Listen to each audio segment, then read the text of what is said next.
Je veux dire que c'est des électeurs qui, en fin de compte, doivent dire s'ils veulent élire Mme Le Pen ou pas, même si Mme Le Pen est condamnée. Mais les électeurs ne se substituent pas à la justice. Le juge n'est pas gardien de la morale, le juge respecte la loi. Oui. Et je suis, pour ma part, et je le dis, En conclusion, je suis, pour ma part, hostile à ce que les juges ne soient pas astreints à un devoir de réserve, comme le sont les militaires, qui n'ont pas le droit d'être syndiqués, car la justice... Mais vous n'êtes pas hostile aussi au fait que les acteurs politiques soient vertueux aussi également. Ah ils doivent l'être. Voilà.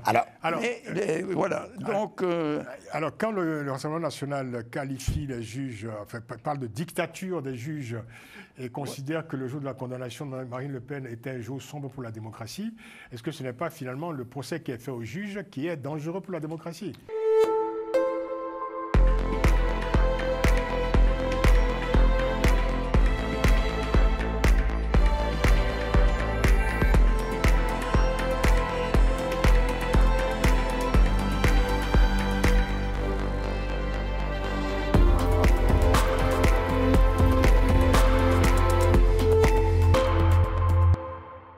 Autre sujet dans cette édition de Panel Hebdo, l'inquiétante polémique judiciaire en France. C'est l'affaire qui est au cœur du débat politique en France depuis quelques jours. La condamnation de Marine Le Pen, chef de file du Rassemblement national, à 4 ans de prison, dont 2 fermes sous bracelet électronique et 5 ans d'inéligibilité avec exécution immédiate. Marine Le Pen condamnée donc en même temps que 23 membres de son parti pour détournement de fonds d'un montant de près de 4 millions d'euros aux dépens de l'Union européenne. Celle que les médias présentent comme la favorite de la prochaine élection présidentielle en France dénonce quant à elle une violation de l'état de droit. Elle a d'ailleurs décidé de faire appel de sa condamnation tout en continuant de clamer son innocence. Alors, le maître Jean-Paul Benoît, alors le plus étonnant, quand on voit le climat général depuis l'annonce de cette condamnation, c'est d'entendre depuis quelques jours les commentateurs insister davantage sur la question de l'inéligibilité de Marine Le Pen, plutôt qu'en occultant le délit quand même qui a été commis et qui a été condamné. Cette manière, je dirais, de commenter une décision de justice est un peu, à tout le moins en tout cas, embarrassante. Bon, je vais essayer de faire un peu de pédagogie et de le faire calmement. En avocat et non pas en homme politique, puisque j'ai été dans un parti politique, le Parti radical de gauche, et au Parlement européen, constamment opposé au Front national et au Rassemblement national. Donc j'essaie d'être impartial, comme les juges doivent l'être d'ailleurs. Cette condamnation est effectivement un coup de tonnerre dans la vie politique française et bouscule les prévisions qui ont été faites sur les échéances présidentielles. Les prévisions. Les prévisions. Les sondages surtout. Les sondages. Oui. Les sondages sont les sondages. Oui. Donc en parlant, je vais penser à Montesquieu. Madame Le Pen aurait intérêt à y penser davantage. Et je vais commencer par une citation de Montesquieu que j'ai notée parce qu'elle est importante pour définir l'état de droit. Puisque ce qu'on met en cause, c'est l'état de droit, indirectement ou même directement. C'est elle qui met en cause l'état de droit. C'est elle qui met en cause l'état de droit et les gens qui l'entourent. Oui. Montesquieu écrit « Pour qu'on ne puisse abuser du pouvoir, il faut que par la disposition des choses, le pouvoir arrête le pouvoir. » C'est ça l'état de droit. C'est un équilibre entre les pouvoirs et les fonctions. D'accord. L'état de droit ne doit pas être mis en cause parce que c'est un des fondements de la liberté et du fonctionnement paisible de la démocratie. Ça, c'est l'état de droit. Et quand il y a une décision de justice, on peut contester la décision de justice, mais on ne peut pas prendre ce prétexte de dire « je ne suis pas d'accord avec une décision de justice » pour mettre en cause l'état de droit. Donc je distingue l'état de droit de l'état du droit. On peut très bien, et je vais venir à votre question, on peut très bien, dans un état de droit, changer le droit, changer la loi. Si la loi qui a abouti à la condamnation de Mme Le Pen, et notamment à l'exécution provisoire, apparaît néfaste pour la démocratie, mauvaise, c'est au Parlement de voter une autre loi. Parce que je rappelle que dans l'état de droit, le peuple, qui est, comme disait le général de Gaulle, la Cour suprême, le peuple souverain, s'exprime par la voix de ses représentants. C'est la démocratie représentative. Donc quand les députés ou les sénateurs votent une loi, ils le font au nom du peuple français et les juges rendent la justice au nom du peuple français. Exactement. Les trois questions qui se posent, pour aller rapidement. Est-ce que les juges ont respecté la loi? Première question. Deuxième question, quelle est la gravité des faits? Et troisième question, quelles sont les perspectives? Alors, est-ce que les juges ont respecté la loi? Les juges ont respecté la loi. Les juges ont appliqué la loi, et c'est un tribunal collégial. Donc, ça n'est pas la présidente qui a décidé seule. Et en plus, l'instruction a été longue, ça a duré des années. Et d'ailleurs, le Front National a mis en œuvre un certain nombre de manœuvres dilatoires pendant cette procédure pour justement éviter que cette condamnation percute le calendrier, l'élection présidentielle. Donc les juges ont respecté la loi. La gravité des faits. La gravité des faits. Il y a deux ordres. Il y a la constatation que dans la gestion des fonds mis à la disposition des partis politiques au sein du Parlement européen, j'ai connu, pour payer des assistants. Moi, j'avais 2 assistants. Ils travaillaient pour moi, et un travaillait davantage pour le Parti socialiste, puisque j'étais apparenté au Parti socialiste, mais il travaillait sur des sujets européens. Et je connaissais mon assistant, je le voyais. Alors qu'un certain nombre de députés du Front National ont dit qu'ils n'avaient jamais vu leurs assistants. Ce qu'on reproche à Mme Le Pen, c'est d'avoir utilisé, d'abord à son père, qui était le fondateur, et ensuite elle, d'avoir utilisé des fonds européens destinés à payer des assistants qui devaient travailler à plein temps pour leurs députés et éventuellement pour le parti politique, qui avaient des fonctions sans aucun rapport avec le Parlement européen. Donc la gravité des faits était telle. Les juges ont parlé d'enrichissement, non pas personnel, mais d'enrichissement du parti. Les juges ont parlé d'enrichissement du parti, mais pas d'enrichissement personnel. C'est ça. C'est quand même important de le dire. Absolument. Je vais venir à l'exécution provisoire. J'ai fait l'effort de lire les décisions du juge. Dans leurs décisions concernant les fonds européens, je trouve qu'il y a une phrase qui pose problème. Les juges ont dit « Madame Le Pen a pratiqué les institutions européennes avec cynisme et est opposée aux institutions européennes. » Ce qui n'est pas faux. Ce qui n'est pas faux, mais j'estime que ce n'est pas un juge de dire quelle est la position d'un parti politique par rapport aux institutions européennes. Je pense que cette phrase est de trop et nourrit justement des controverses sur ce sujet. Ce qui n'enlève rien à la gravité des faits, comme vous aviez évoqué. Ce qui n'enlève rien à la gravité des faits, mais qui occulte un peu les choses et permet de dévier le débat. On en arrive à l'exécution provisoire.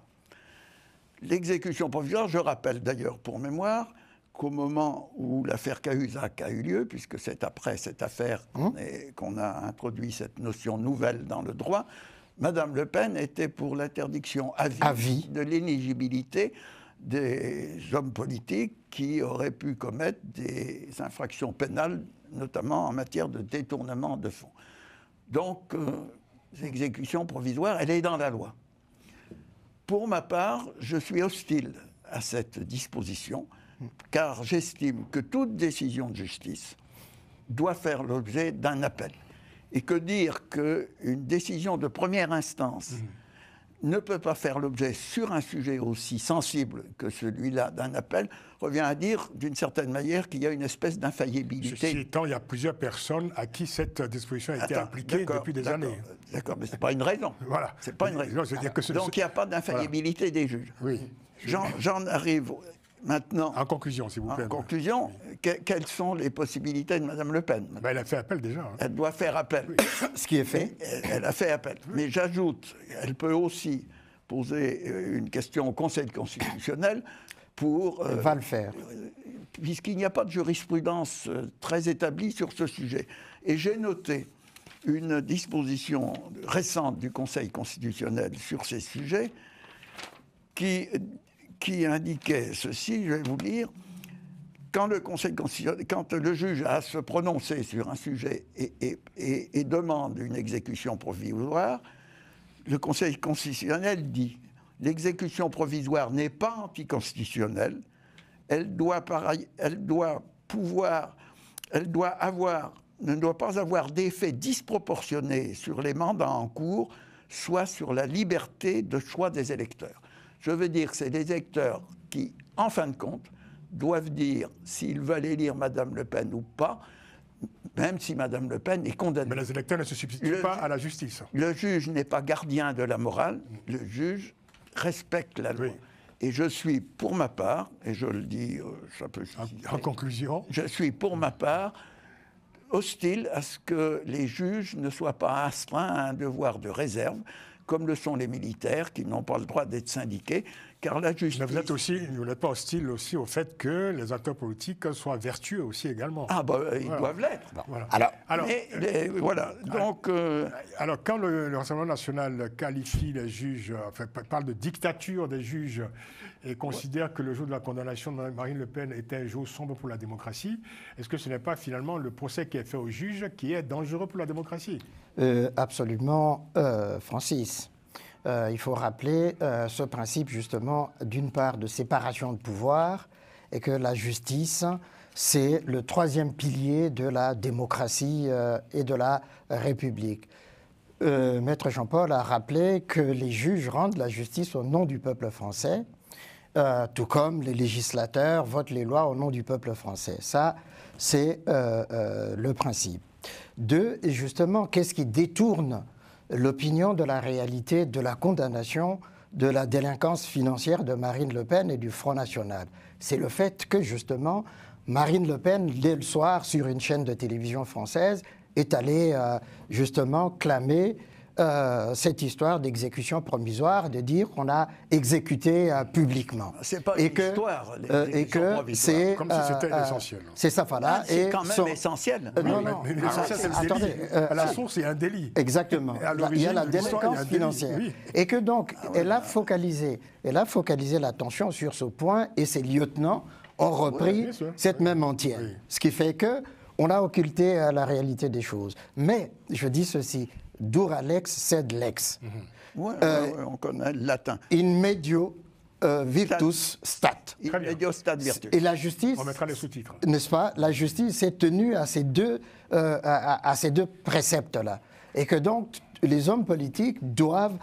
En fait, en réalité, personne n'est au-dessus de la loi.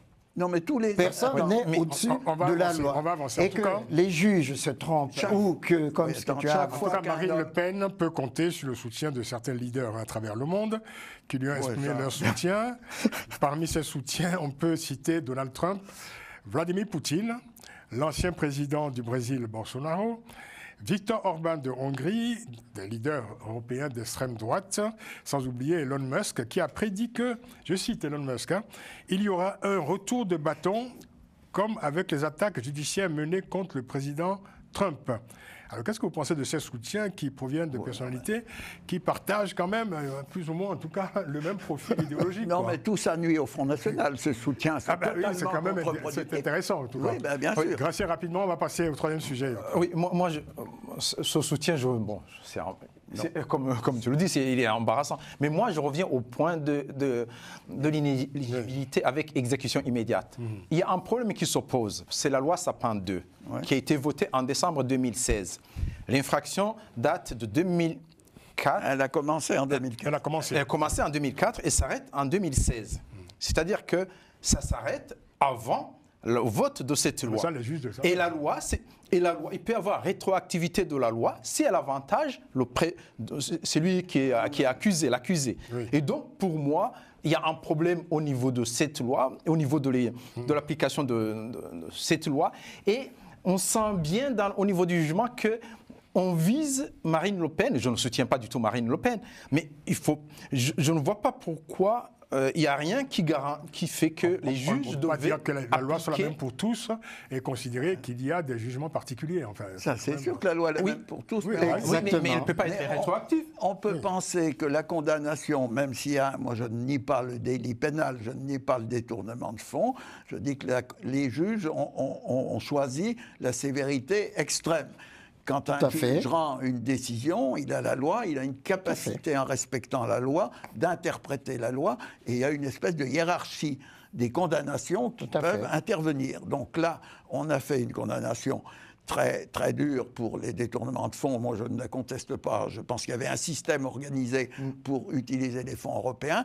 Mais j'estime que l'exécution provisoire, c'est-à-dire l'impossibilité, une condamnation immédiate qui s'applique immédiatement, n'est pas conforme pour moi. Alors, surtout comment ils l'ont motivé. Il n'y a pas de trouble à l'ordre public. Il n'y a pas de récidive qui peut... Plusieurs acteurs politiques, plusieurs personnalités politiques depuis des années.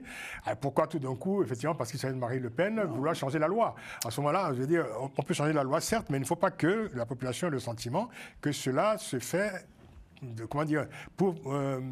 en fonction des intérêts particuliers, fût-il ceux de Marine Le Pen. Mais la présidente du tribunal elle-même a dit, je sais que ma décision va au-delà de cette chambre, de cette c'est ça, d'où le recours qui arrive. Donc il ne s'agit pas de changer la loi. Si on change la loi chaque fois qu'un acteur politique est en délicatesse. Non, il ne s'agit pas de changer la loi pour faire plaisir à Mme Le Pen, il s'agit de se poser... Ciotti a dit ça, qu'il va proposer... Il dit ce qu'il veut, Ciotti. Oui, il va proposer... Il s'agit de savoir si l'exécution immédiate est conforme à la conception qu'on peut avoir du droit dans une démocratie et la séparation parce des que pouvoirs. C'est dans la loi. Tu l'as dit, je suis Jean-Paul. contre, mais on peut être pour.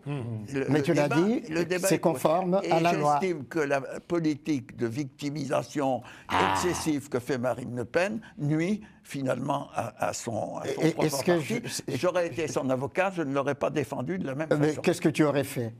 C'est un autre dossier. Peut-être, on arrive bientôt au troisième sujet.